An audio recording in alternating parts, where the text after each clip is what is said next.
وبالوالدين إحسانا তোমরা তোমাদের পিতামাতার সাথে সদাচরণ করবে, ভালো ব্যবহার করবে। ইম্মা ইয়াবলুগান্না আহাদুহুমা আও কিলাহুমা, আল্লাহ পাক রব্বুল আলামিন বলেন, ও বান্দা,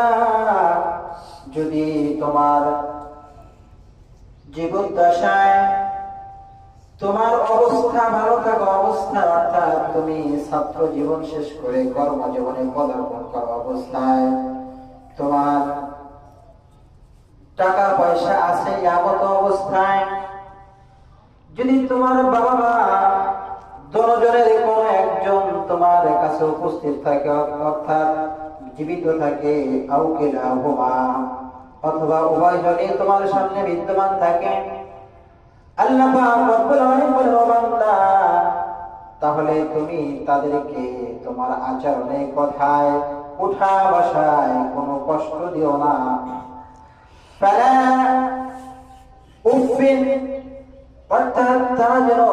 শব্দটুকু না বলে, এমন কোন কথা, এমন কোন আচরণ তুমি কখনোই করবা না। وَقُلْ لَهُمَا قَوْلًا كَرِيمًا, আর তুমি তাদের সাথে কথা বলবে বিনয়ের সাথে, নম্র ভাষায়,